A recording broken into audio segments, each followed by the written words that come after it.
अगर आपने अब तक ये सीरीज नहीं देखी है तो समझ लीजिए आज किस्मत खुद आपको यहाँ लेकर आई है। ये इतिहास की सबसे ज्यादा दिमाग घुमा देने वाली साइंस फिक्शन सीरीज है। बड़े बड़े प्लेटफॉर्म पर इसकी न्यूनतम रेटिंग भी 9.1 से ऊपर जाती है, जो अपने आप में बहुत कुछ कह देती है। इस सीरीज में आइंस्टीन का सापेक्षता सिद्धांत, क्वांटम थ्योरी, धार्मिक दर्शन, भाग्य का चक्र और पारिवारिक दुश्मनी जैसी कई चीजें शामिल हैं। इनमें से कोई एक ही चीज आपके दिमाग को घुमा देने के लिए काफी है। इसकी जटिलता इतनी ज्यादा है कि यह वेस्ट वर्ल्ड और स्ट्रेंजर थिंग्स जैसी सीरीज को भी पीछे छोड़ देती है। कहा जाता है कि अगर कोई इस पूरी सीरीज को सही तरीके से समझा दे तो उसके फॉलोअर्स 10 मिलियन पार कर सकते हैं। मूल कहानी की गति धीमी और बहुत उलझी हुई है, किरदार भी बहुत हैं और टाइमलाइन लगभग 100 साल तक फैली हुई है। इसीलिए बेहतर होगा कि आप मेरे साथ इसका ब्रेक डाउन देखें। मैं परत दर परत सब खोल दूंगा। फिर भी न समझ आए तो समझो अब बस घर बसाने का वक्त आ गया है। अब बिना देर किए चलते हैं फिल्म की कहानी की ओर। कहानी शुरू होती है जर्मनी के वेंडन नामक छोटे कस्बे से। वेंडन उन शुरुआती कस्बों में से है जहाँ परमाणु बिजली घर लगाया गया था। लंबे समय तक शांत रहने वाला यह कस्बा 21 जून 2019 को अचानक बदल जाता है,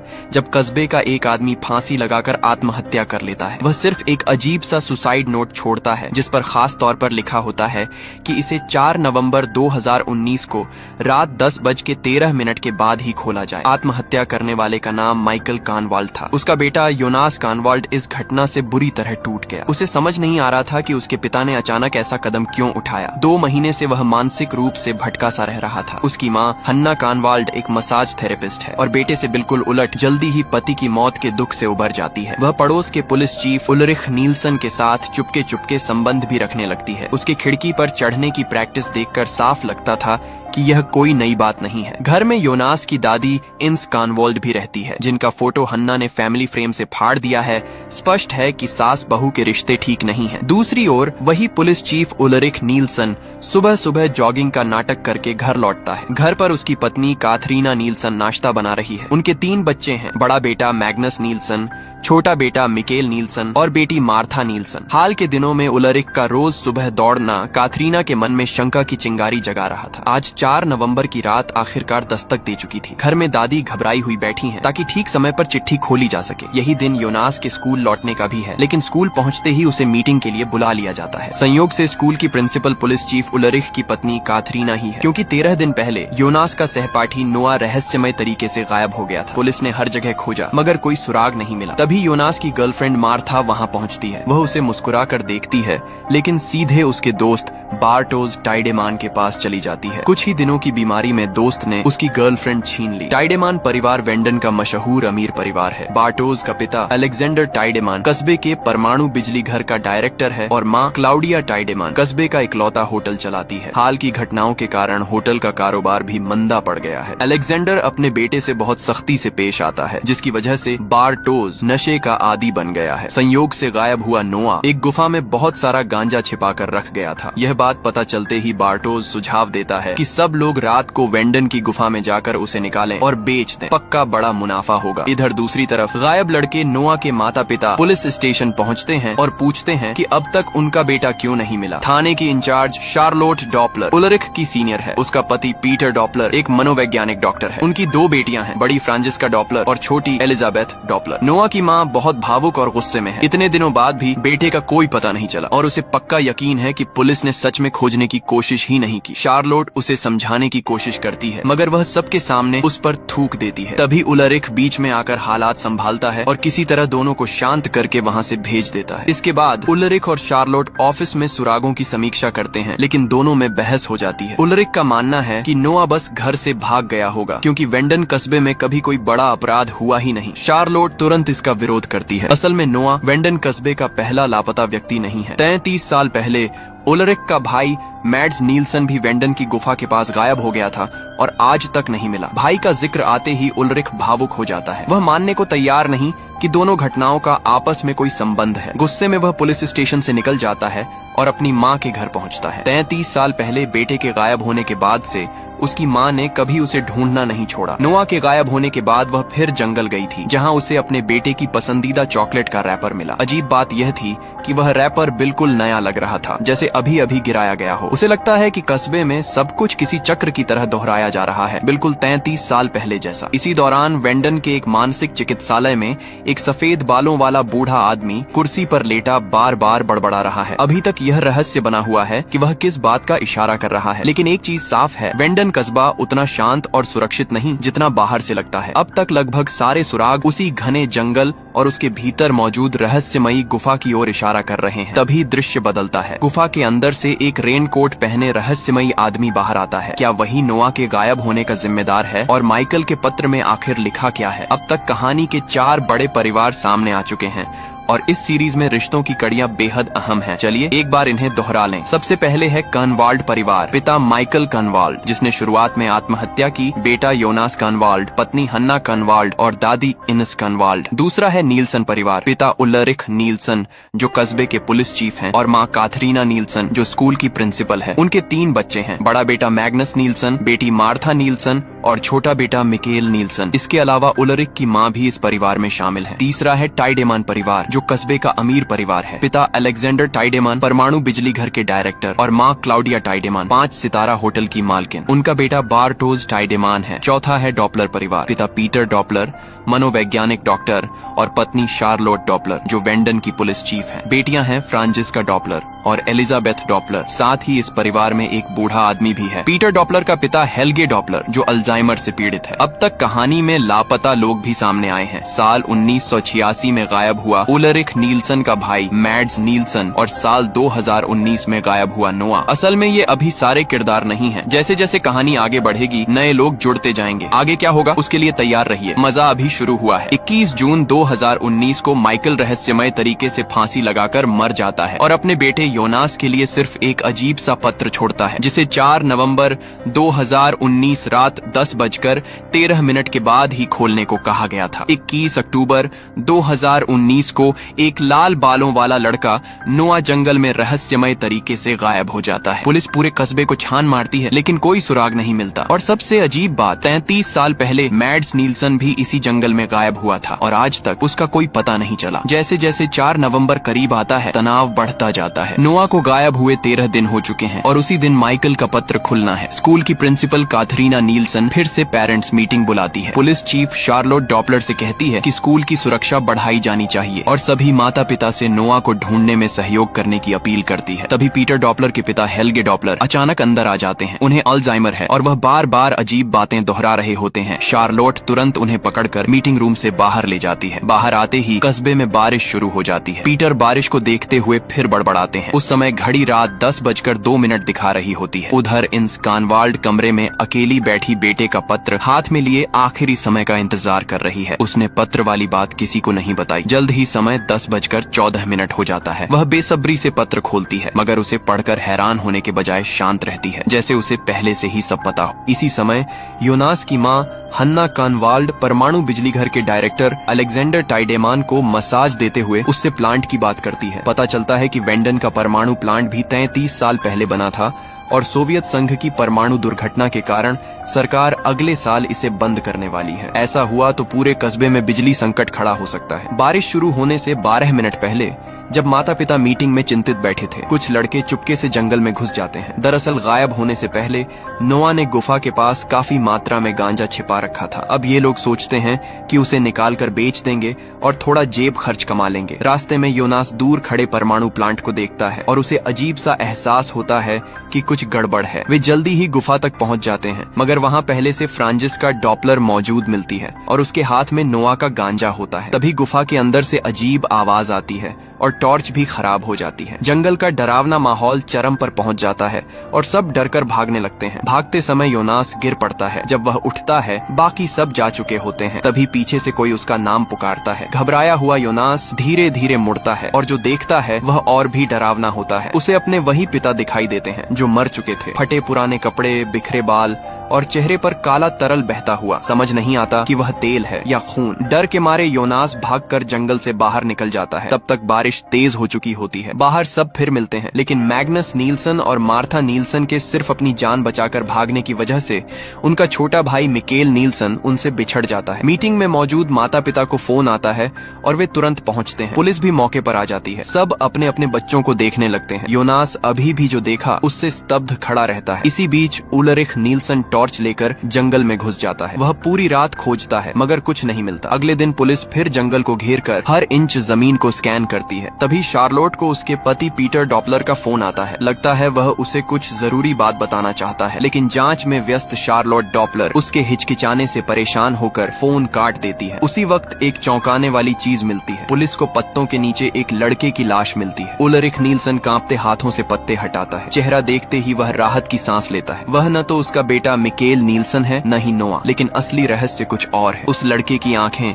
अजीब तरीके से जली हुई थी और उसके पास साल 1986 का एक सिक्का मिलता है। फॉरेंसिक डॉक्टर तुरंत रिपोर्ट देता है। लड़के की उम्र लगभग 10 से 12 साल के बीच है। मौत करीब 16 घंटे पहले हुई थी। आंखों के आसपास जलने के निशान के अलावा उसके कानों की नलियां भी बुरी तरह क्षतिग्रस्त थीं। डॉक्टर का कहना है कि यह किसी बेहद तेज आवाज, तेज गिरावट के दबाव या जबरदस्त घूमने वाली ताकत से हो सकता है। इसके अलावा लड़के के कपड़ों पर काफी मात्रा में लाल मिट्टी लगी हुई थी, जबकि वेंडन की गुफा के आसपास लाल मिट्टी होती ही नहीं। ये रहस्यमय मामला शार्लोट को और उलझा देता है। कस्बे में लगातार 2 लड़के गायब हो चुके हैं और खबरों में यही चर्चा चल रही है। जब शार्लोट का पति पीटर ये खबर सुनता है तो वह ऐसे रो पड़ता है जैसे उसका अपना बच्चा खो गया हो। ड्राइविंग सीट पर बैठकर फूट फूट कर रो पड़ता है, जैसे उसे इस घटना के पीछे की सच्चाई पता हो या शायद उसका खुद इससे कोई संबंध हो। उधर मिकेल नील्सन को गायब हुए 9 घंटे हो चुके हैं, मगर पुलिस को अभी तक कोई सुराग नहीं मिला। अपने बेटे को ढूंढने के लिए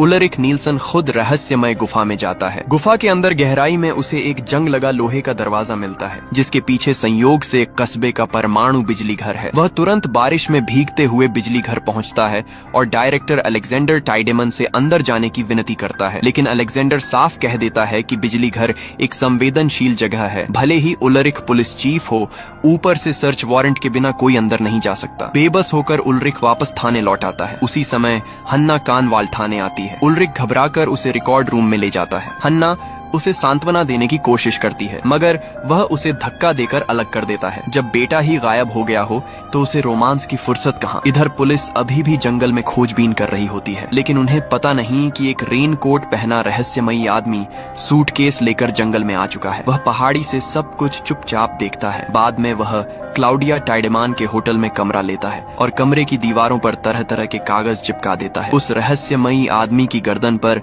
रस्सी के निशान हैं और पीठ पर कई घावों के दाग। टेबल पर रखी एक किताब के कवर पर बड़े अक्षरों में लिखा है, समय यात्रा का सफर। दीवार पर लगे अखबार की कटिंग में मिकेल कहाँ है लिखा था, जिसे उसने बदलकर मिकेल किस समय में है कर दिया। फिर वह सूटकेस खोलता है। अंदर एक बेहद जटिल मशीन रखी होती है, जिसे देखकर लगता है जैसे वह टाइम मशीन हो। उधर योनास अपने पिता के उस गोदाम में जाता है जहाँ उन्होंने आत्महत्या की थी। उसे वहाँ एक छिपा हुआ खांचा मिलता है। खोलने पर उसमें एक नक्शा मिलता है। अंदर वेंडन गुफा का एक विस्तृत नक्शा रखा है। नक्शे में गुफा की अंदरूनी संरचना बनी है। उस पर एक नोट भी लिखा है जिसमें साफ बताया गया है कि रास्ता कहाँ है। योनास गहरी सोच में पड़ जाता है। साफ है कि उसके पिता की मौत इतनी सीधी नहीं थी और उसी रात परमाणु बिजली घर का डायरेक्टर अलेक्जेंडर टाइडेमान चुपके से कुछ सामान कहीं ले जा रहा होता है। आखिर वह क्या छिपाना चाहता है? साफ है, वेंडन कस्बे में हर शख्स अपने अंदर कोई न कोई राज छिपाए बैठा है। एक ही रात में 33 भेड़ें अचानक मर जाती हैं। मौके पर न खून के निशान मिलते हैं, न काटने के और न ही जहर के कोई संकेत। ऐसा रहस्यमय मामला बूढ़े पुलिस चीफ ने भी पहले कभी नहीं देखा था। इसी दौरान गायब हुआ मिकेल नील्सन रहस्यमयी गुफा से बाहर निकल आता है, लेकिन बाहर का नजारा कल से अलग लगता है। सड़क किनारे और उसके घर के आंगन में कुछ ऐसी गाड़ियां खड़ी हैं जिन्हें उसने पहले कभी नहीं देखा। यहाँ तक कि चाबी से दरवाजा भी नहीं खुलता। तभी आवाज सुनकर एक लड़का बाहर आता है और उससे पूछता है कि वह कौन है और यहाँ क्या कर रहा है। मिकेल नील्सन कहने ही वाला था कि यह उसका घर है, तभी एक लड़की आकर बात काट देती है। हैरानी की बात, उस लड़की का नाम काथरीना नील्सन और लड़के का नाम उलरिक नील्सन है, जो असल में उसके माता पिता के नाम है। दोनों के जाने के बाद मिकेल जमीन पर पड़ा अखबार देखता है। उस पर तारीख लिखी होती है 5 नवंबर 1986। सारे संकेत बताते हैं कि वह 33 साल पीछे अतीत में पहुंच चुका है। थोड़ी देर बाद वह घर के अंदर जाता है और माँ को पुकारता है। सोफे पर बैठी एक थकी हुई औरत माँ सुनकर समझती है कि उसका खोया बेटा मैड्स नील्सन लौट आया है, लेकिन जब उसे पता चलता है कि यह उसका बेटा नहीं है तो वह पागलों की तरह मैड्स नील्सन के बारे में पूछने लगती है। डरा हुआ मिकेल किसी तरह उससे छूटकर पुलिस स्टेशन पहुंचता है। उस समय ड्यूटी पर पुलिस चीफ एगोन टाइडेमान होते हैं। मिकेल नील्सन कहता है कि उसके पिता उलरिक नील्सन यहाँ के चीफ हैं। एगोन उसके शरीर पर चोट के निशान देखकर सोचते हैं कि यह किशोर उलरिक नील्सन की शरारत होगी। चूंकि उन्हें भेड़ों की पोस्टमार्टम रिपोर्ट देखने जल्दी जाना होता है, वे मिकेल को ऑफिस में रुकने को कहते हैं ताकि डॉक्टर आकर उसका इलाज कर सके। जैसे ही एगॉन जाते हैं, मिकेल टेबल पर रखी फाइलें देखने लगता है। उसे मैड्स नील्सन के लापता होने से जुड़े दस्तावेज मिलते हैं। एक पुरानी फोटो भी मिलती है जिसके पीछे मैड्स और उसके पिता का नाम लिखा है। अब उसे यकीन हो जाता है वह सचमुच 33 साल पीछे आ चुका है। तभी एक नर्स अंदर आती है। वह और कोई नहीं बल्कि साल 2019 की इंस्कानवाल दादी का जवान रूप होती है। वह मिकेल नील्सन को अस्पताल ले जाती है। उसे लगता है कि शायद उसके माता पिता उसे मारते थे, इसलिए वह घर से भाग आया। पट्टी करते समय वह उसे प्यार से समझाती रहती है, मगर चाहे वह कुछ भी पूछे मिकेल चुप ही रहता है। जाते समय वह कहता है कि वह साल 2019 से आया है, लेकिन इनस कॉन्वर्ट सोचती है कि वह कॉमिक्स ज्यादा पढ़ता है और बात को गंभीरता से नहीं लेती। इसी समय गायब हुआ नोआ भी साल 1986 में दिखाई देता है। रेनकोट पहना रहस्यमयी आदमी उसे मशीन से बांधकर किसी तरह का इंसानी प्रयोग कर रहा है। उसके सीने पर 1986 का सिक्का भी लटका है। टीवी पर एक सफेद बालों वाला बूढ़ा समय यात्रा के सिद्धांत समझा रहा होता है। सब संकेत यही बताते हैं कि नोआ पर टाइम ट्रैवल का प्रयोग किया जा रहा है। उस रात अचानक बिजली तंत्र में गड़बड़ी होने लगती है। लगता है उसी प्रयोग का असर है। इसी अफरा तफरी में मिकेल नील्सन खिड़की से भाग निकलता है। रात अशुभ साबित होती है। आसमान से मरी हुई चिड़ियों की बारिश होने लगती है और लोग डर कर कारों में छिप जाते हैं। दृश्य बदलता है। जंगल में वही रहस्यमयी आदमी नोआ की लाश घसीट रहा है। उसकी हालत बिल्कुल वैसी ही है जैसी साल 2019 में मिले लड़के की थी। साफ है कि वह प्रयोग असफल रहा था। आखिर वह लड़का कौन था? इतना तय है कि उसने भी उसी क्रूर प्रयोग का शिकार होकर जान गंवाई। उधर साल 2019 में भी उसी रात कस्बे में अजीब चिड़िया वर्षा होने लगती है और पुलिस स्टेशन के बाहर मरी चिड़िया भर जाती है। इसी बीच उलरिख नील्सन फिर गुफा में जाता है, इस बार पूरी तैयारी के साथ। हाथ में लोहे की रॉड लेकर वह जंग लगे दरवाजे को तोड़ने की कोशिश करता है, क्योंकि उसे यकीन है कि उसका बेटा उसी के पीछे है। उसी समय साल 1986 में मौजूद मिकेल नील्सन भी लाइटर लेकर उसी गुफा में प्रवेश करता है। अंदर जाते ही उसका पैर फिसलता है और वह गहराई में गिर जाता है और बदकिस्मती से उसकी एक टांग टूट जाती है। तभी उसे ठक ठक की आवाज सुनाई देती है। वह मदद के लिए चिल्लाता है। असल में साल 2019 में उलरिख नील्सन दरवाजा न खुलने पर उसे जोर जोर से पीट रहा होता है। गुफा के दूसरी तरफ से आती आवाजें सुनकर वह पलट कर देखता है, मगर वहाँ कोई नहीं होता। उधर मिकेल नील्सन जवाब न मिलने पर टूटी टांग के साथ लाइटर उठाकर बाहर की ओर बढ़ता है। किस्मत का खेल देखिए, दोनों बाप बेटे एक ही जगह मौजूद होते हैं, मगर उनके बीच 33 साल का फासला होता है। क्या इंसान समय यात्रा कर सकता है? आइंस्टीन के सापेक्षता सिद्धांत के अनुसार यदि कोई वस्तु प्रकाश की गति से भी तेज चल सके तो वह अतीत में लौट सकती है या भविष्य में जा सकती है। अगर वर्महोल सिद्धांत सच में अस्तित्व में हो तो समानांतर समय रेखाएं संभव हो सकती हैं।